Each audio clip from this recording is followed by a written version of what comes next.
Good morning दोस्तों, welcome to the साहित्य academy. साहित्य अकेडमी में आपका स्वागत है। आइए एक नए टॉपिक की शुरुआत करते हैं, जिसका नाम है वाक्य। और वाक्य में आप देखेंगे क्रिया, ठीक है। क्रिया के प्रकार देखेंगे, क्रिया कितनी है। ये MCQ फॉर्म में है और पूरा यह क्रिया पर आधारित है कि सकर्मक क्रिया, अकर्मक क्रिया, ठीक है, वाक्य और वाच्य, इस पे आधारित एक प्रश्न है और देखने का प्रयास करते हैं। आइए समझते हैं और इस वीडियो को शुरू से अंत तक देखिएगा, क्योंकि ये महत्वपूर्ण प्रश्नों से लिया गया है। तो देखिए, वाक्य में अकर्मक क्रिया है। अकर्मक क्रिया का ऑप्शन देख लीजिए। रामू खाना खा रहा है, चालक गाड़ी चला रहा है। चालक गाड़ी चला रहा है रहेगा पे, चालक गाड़ी चला रहा है, ठीक है। चालक गाड़ी चला रहा है। श्याम हंसता है, माँ स्वेटर बुनती है। तो यह होगा इसमें सही ऑप्शन इसका श्याम हंसता है, अकर्मक क्रिया का उदाहरण सी।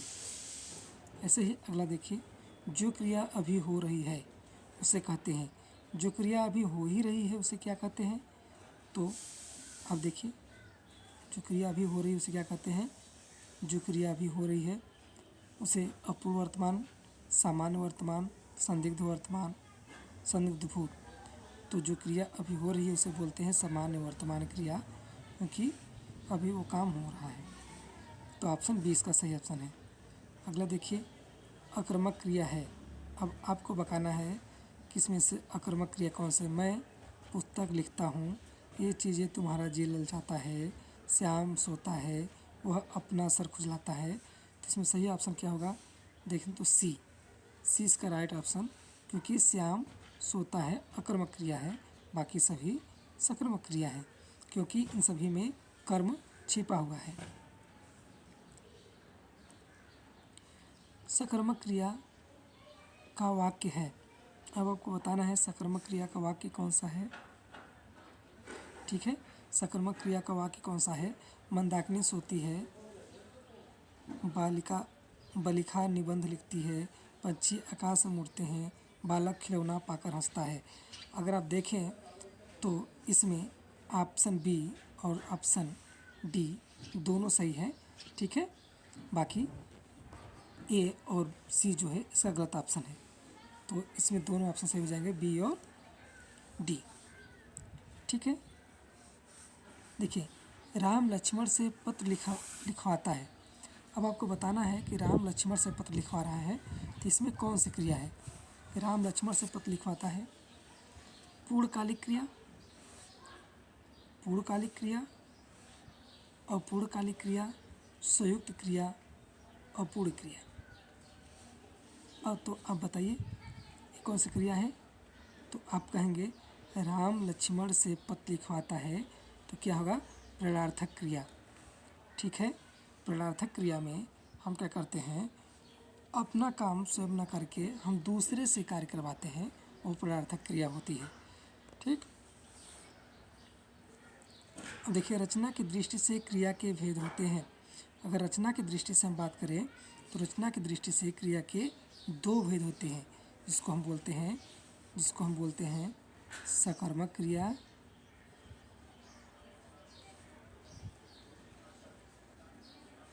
दूसरा अकर्मक क्रिया, ठीक है। तो ये दो प्रकार की क्रिया होती हैं। देखिए अगला क्वेश्चन देखिए, अकर्मक क्रिया का उदाहरण है। अकर्मक क्रिया का उदाहरण है तो बताइए, शिशु सो रहा है, बालक खेल रहा है, छात्र पढ़ रहा है, छात्रा लिख रही है। अब आपको बताना है कि अकर्मक क्रिया का उदाहरण, तो इसका सही ऑप्शन हो जाएगा ए, शिशु सो रहा है, बालक खेल रहा है, सकर्मक क्रिया, छात्र पढ़ रहा है, सकर्मक क्रिया, छात्रा लिख रही है, सकर्मक क्रिया, ठीक है। तो शिशु सो रहा है, यह जो है अकर्मक क्रिया का सही उदाहरण है, ऑप्शन ए। अगला देखिए, राम से पत्र लिखे गए। राम से पत्र लिखे गए किस वाक्य का उदाहरण है? अब आप देखेंगे कि इसमें राम से पत्र लिखे गए, ठीक है। जब राम से पत्र लिखे गए हैं तो आपको बताना है कृतवाच्य है, कर्मवाच्य है, भाववाच्य है, कर्म भाववाच्य है। तो आप कहेंगे राम से पत्र लिखे गए। जब राम से पत्र लिखे गए हैं तो कहेंगे राम के द्वारा, तब ये कौन सा हो जाएगा, कर्मवाच्य हो जाएगा। ठीक है, राम से पत्र लिखवाए गए हैं तो ये कर्मवाच्य की उदाहरण है। अगला देखिए, राम खाता होगा। अब एक वाक्य आप सामने, राम खाता होगा किस काल का उदाहरण है। राम खाता होगा किस काल का उदाहरण है, तो अब देखें राम खाता होगा किस का उदाहरण है, तो संदिग्ध वर्तमान, संदिग्ध भूत, संदिग्ध भविष्य, सामान्य भविष्य। तो कहेंगे आप राम खाता होगा, राम खाता होगा होगा तो कहेंगे सामान्य भविष्य। ठीक है, राम खाता होगा,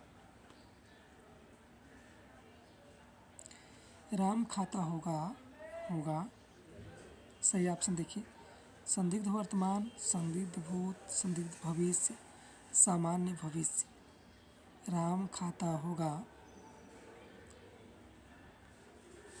ये संदिग्ध वर्तमान काल में आएगा, ऑप्शन ए सही ऑप्शन।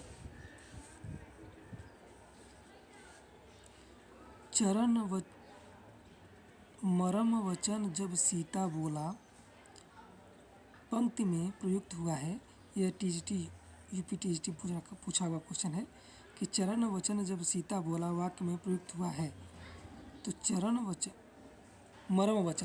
मरम वचन जब सीता बोला, तो एक कैसा वाक्य है, तो ये भाववाच्य है, गलतवाच्य है, कृतवाच्य है, कर्मवाच्य है।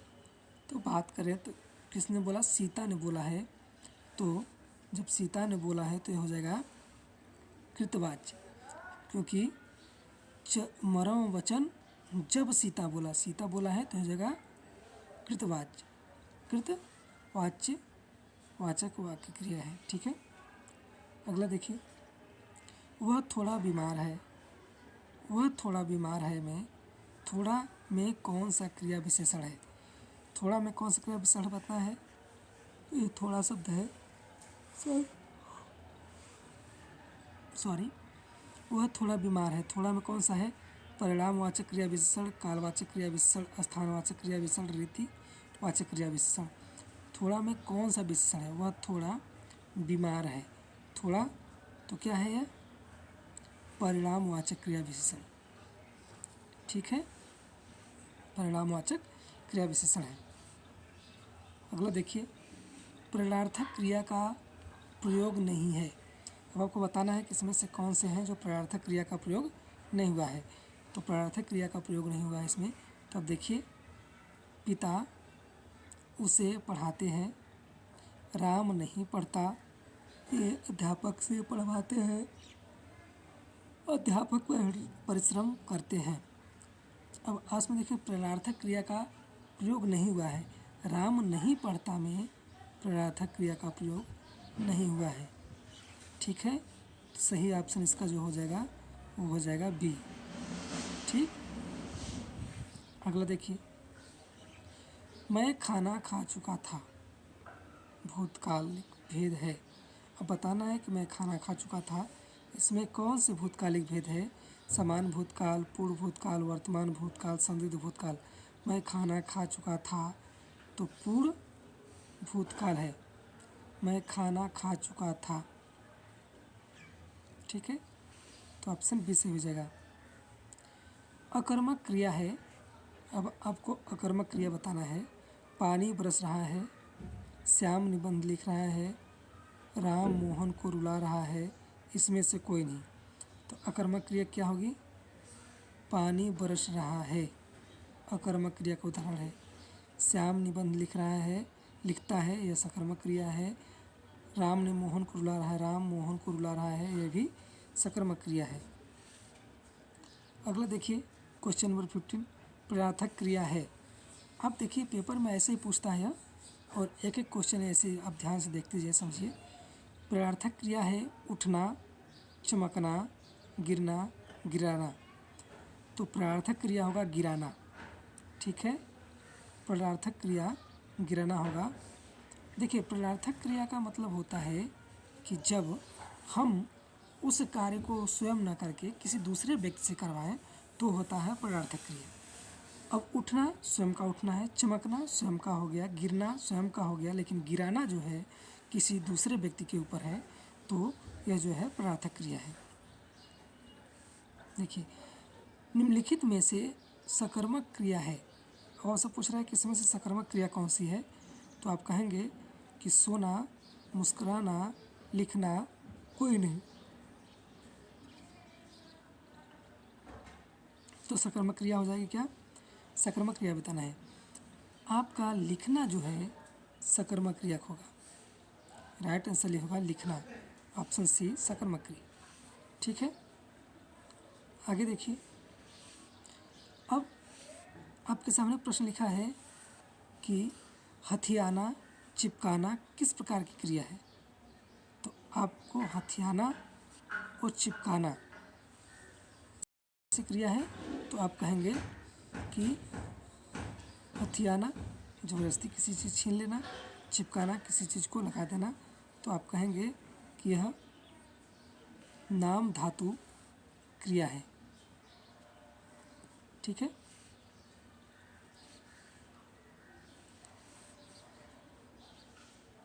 हाँ ठीक है,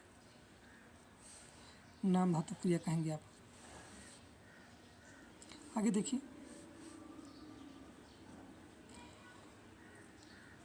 आपने कटोरा भर दूध पिया, आपने कटोरा भर दूध पिया में अव्यय बताना है। देखिए, अब आपको बताना है इसमें से अव्यय क्या है। आपने देखिए कटोरा आपने भर पिया, इसका अव्यय बताना है कि आपको अव्यय कौन सा है।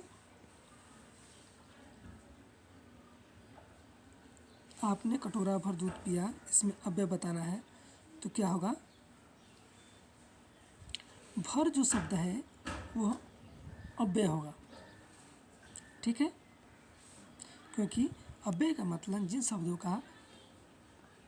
शब्दों के टुकड़े नहीं किए सकते हैं, जिनके टुकड़े करने पर या उसके अर्थ में परिवर्तन करने पर वो सही अर्थ न दे, वो अव्यय कहलाते हैं। ठीक है,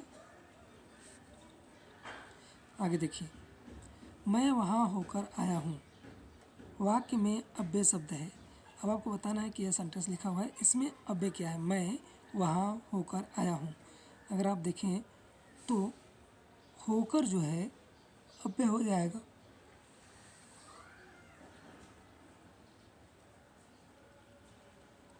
अगला क्वेश्चन देखिए, वह एक सप्ताह बाद आया,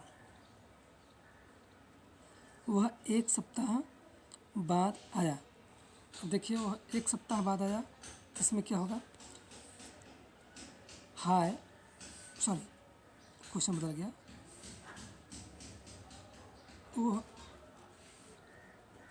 वह एक सप्ताह बाद आया। देखिए एक, अब आपको क्रिया विशेषण बताना है, किसमें से क्रिया विशेषण कौन सा है। एक बाद वह आया, तो क्या हुआ क्रिया विशेषण, जो क्रिया की विशेषता बताए, तो क्या हुआ, वह एक सप्ताह बाद आया, तो उसका विशेषण क्या होगा। अगर बात करें तो बाद इसमें विशेषण हो जाएगा, क्योंकि किसके बारे में बता रहा है, सप्ताह के बारे में बता रहा है। कौन आया, वह आया। ठीक है, तो बाद हो जाएगा। अगला देखिए, हाय अब मैं क्या करूं में विस्मयादि बोधक शब्द है। अब आपको विस्मयादि शब्द बोधक शब्द पता ही होगा कि क्या होता है। देखिए, इसमें हाय अब मैं क्या करूं, इनमें से सबसे विस्मयादि बोधक जो शब्द है वो हाय है। ठीक है, अगला देखिए, वह आया और मैं गया में समुच्चय बोधक शब्द है। अब इसमें आपको समुच्चय बोधक शब्द बताना है, तो वह आया और मैं गया, मैं जो होता है और जो है समुच्चय बोधक शब्द है, ऑप्शन बी। अब ऑप्शन बी की देखिए, समुच्चय बोधक शब्द क्या होता है, जब किसी दो सेंटेंस को या दो वाक्य को जोड़ने के लिए प्रयोग किया जाता है, और या अथवा तथा अर्थात, ये सभी समुच्चय शब्द कहलाते हैं। चलना फिरना दौड़ना किस प्रकार की क्रिया है। आप बताइए, चलना फिरना दौड़ना किस प्रकार की क्रिया है, तो कहेंगे मुख्य क्रिया, सहायक क्रिया, अकर्मक क्रिया, सकर्मक क्रिया। तो चलना फिरना दौड़ना किस प्रकार की क्रिया है, तो आप कहेंगे यह सकर्मक क्रिया में आती है। ठीक है।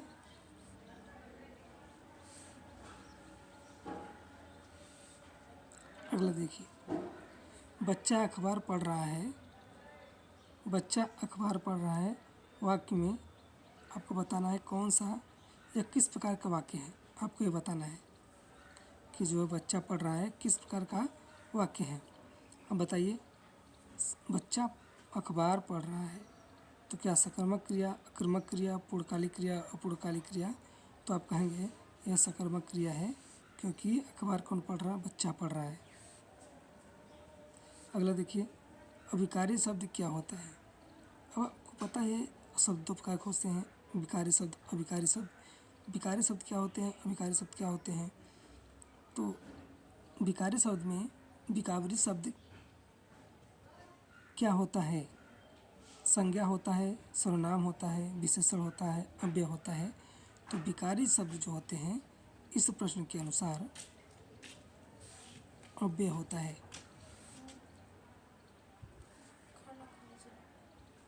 ठीक है, तो बस क्वेश्चन इतना ही है। ऐसे वीडियो देखते रहिए, तब तक के लिए धन्यवाद।